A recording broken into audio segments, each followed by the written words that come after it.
What's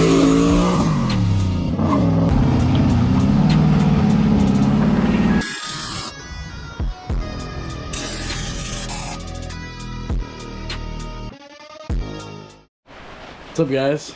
So I've got some news for you. Got the Evo's back. Unfortunately, it is not 100% running. It does run, kind of. There's some issues I got to work on. But I'm going to go through kind of what we had done to get us back to this point, and it was a fun time. And Zach from AHP helped me out on this. I took the car to him in July. We had no plans on rushing anything.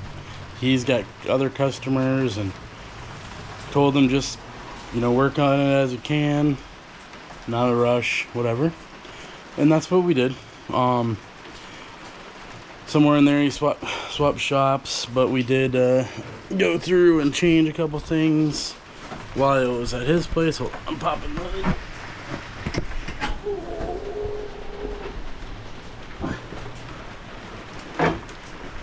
Alright, so I don't know if you remember what this all looks like.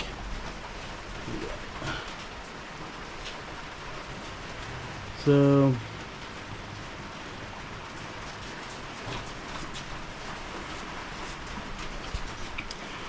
alright, so we kind of tore into things thinking that it was either a ground issue, kind of just doing what he thought was what was needed to get this thing going. We went through a crank sensor in,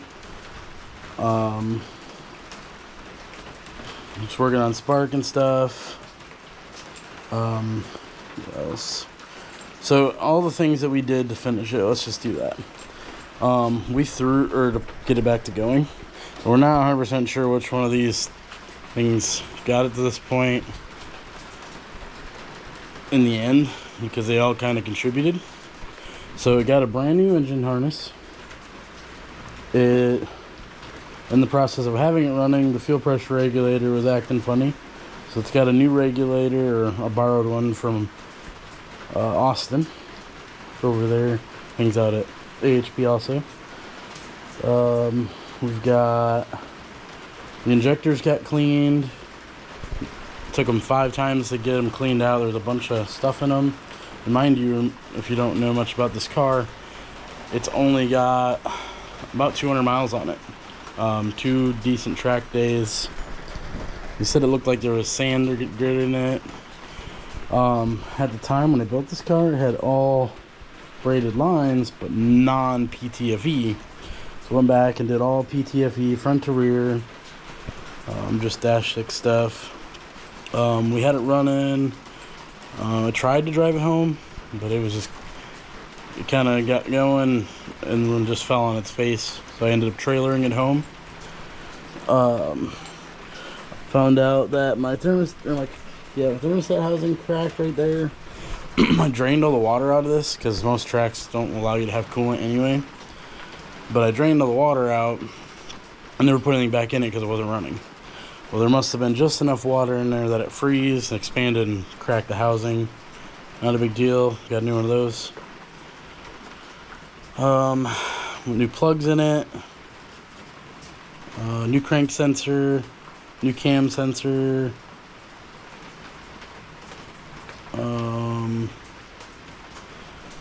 What else did we do? I think that was it. So we had it to a running condition, and now on the way home we noticed, or I tried driving it home.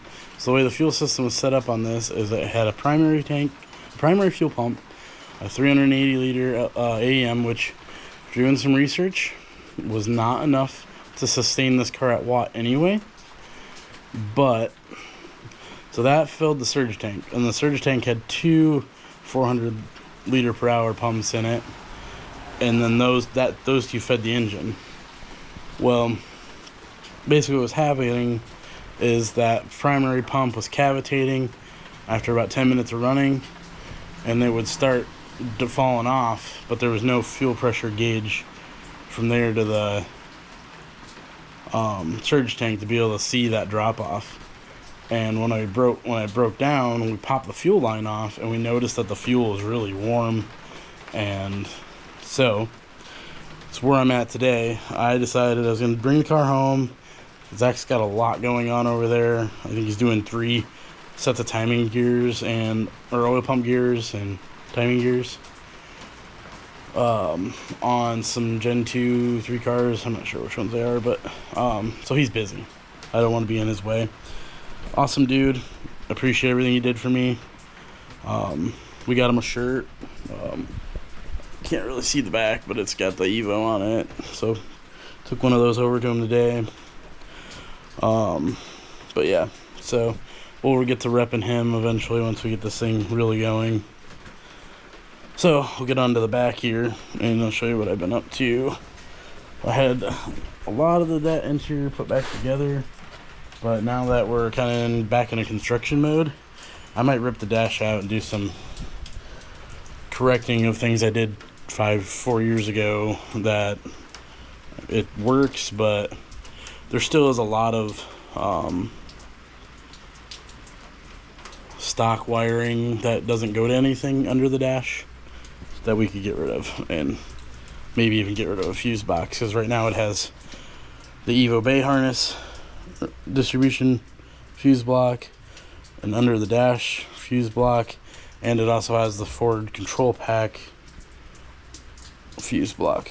So alright, to the back. So you'll see I removed the surge tank. I cut a large hole. I started stuffing some E85 foam down inside of there. It's kind of hard to see. And then I had to swing all this stuff out. And I might change this up and go to a switch this to a non-top reservoir unit. Normally they don't have that. I added that for a little extra capacity to help with cooling the train or the power steering fluid. But alright, now I'll show you the fuel pump setup. Alright, so back in the shop. The Evo's in my front garage, so I'm kind of just working up there because I've got all the, the Mustang and the truck, and been doing some organizing, and obviously it's a freaking river in here because of the rain. It all comes in from the front door, which is awesome. Not really.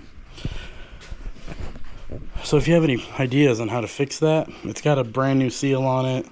It's just the way the water comes. It was never meant to be a garage. That's the original driveway, and it all slopes back into it.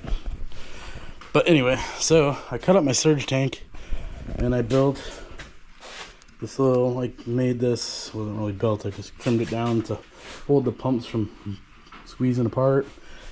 I've got this Etman fuel T check valves in it like it did. Basically everything like this was inside the tank, and then this was above.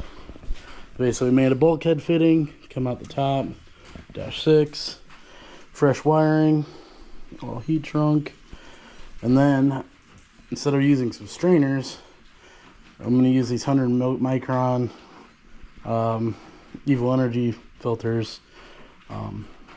I know Amazon, whatever. These are AEM 400 liter per hour pumps. They are name brand, yes. So yeah. Instead of running fuel strainers, I was worried about the filtration of them. Some of them, the ones I could find were only like 65, and I want to get to that 100 just because I don't want the injectors to end up looking like they did. So, but basically my plan is, I gotta throw these bad boys on here and I'll show you. Is I gotta get this fuel system wrapped up, get this back in the tank, get the fuel all top back off, or enough to run, see if this solves that problem. I need to pull my plugs because Zach can't remember if he had gapped them or not. Pull those out, re-gap them, and I have to change the oil. In all the times we were trying to start it running and started, we had 2.5 gallons of E85 slipped past the rings back in the oil, and luckily we didn't run it very far when we noticed. We were going to do an oil change before I left, and we did. And filled up half a 5-gallon bucket, a little over half. It was pretty nasty, and it definitely cleaned out the nostrils if you gave her a whiff. So you got some fresh oil in it, but it's still, you know, there's a lot of crevices, journals, components that use oil in these engines, so we got to get, I'm going to do another oil change just to get that cleared out. We got to find a few things for that I took off the car originally. They're laying around here somewhere. My catch can or PCV tubes, and that's just an open air vented system, so I don't suck it back in the engine. But all right, oh, here's my draw ups from, so basically this that'll sit in the tank. We'll suck fuel up here, and hopefully this works. It gets rid of the need for the other the other pump, which has taken a crap. So hopefully these ones are good, because after, when that other pump was running out, well, these started to starve too, creating other issues, and I know that they can only do that for so long. But these were brand new. I'm hoping they're not hurt. So all right, get to it. All right, so I kind of jumped ahead, missed a bunch of shit. I got this all buttoned up off camera. I took it to even a night meet. That's the new fuel setup with both pumps mounted in it. That's not mounted yet. Wiring's half done. Fixed all that. It was leaking like a sieve. Just gotta secure some wires, but other than that, it's kind of cleaned up. Not really. Got the new radio installed.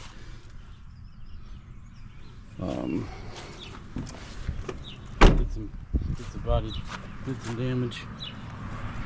Turbo started on fire.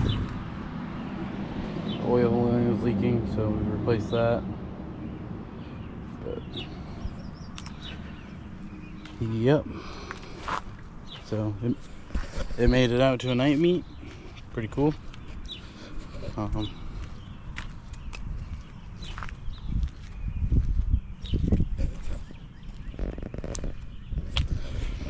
But that's pretty much it.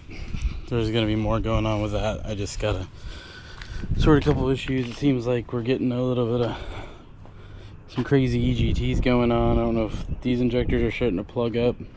The other injectors that were in it, they were cleaned 5 times and plugged up again. So I might just pull that factory rail off, go to an aftermarket rail, that there might be some residue sitting in there, because the rest of it's all brand new, so there really couldn't be any other issues. So and I might snag a fresh set of injectors, because I really don't want to risk it. And then I'll have, so those, I just bought those ones, and then these ones that were in it. And it doesn't hurt to have an extra couple sets, because the Mustang and the truck will eventually get boosted, so I'm not too worried about it. But I think that's gonna be a wrap. Maybe I'll do some slow motion cineys for you guys, get this closed up, and you can just enjoy the car.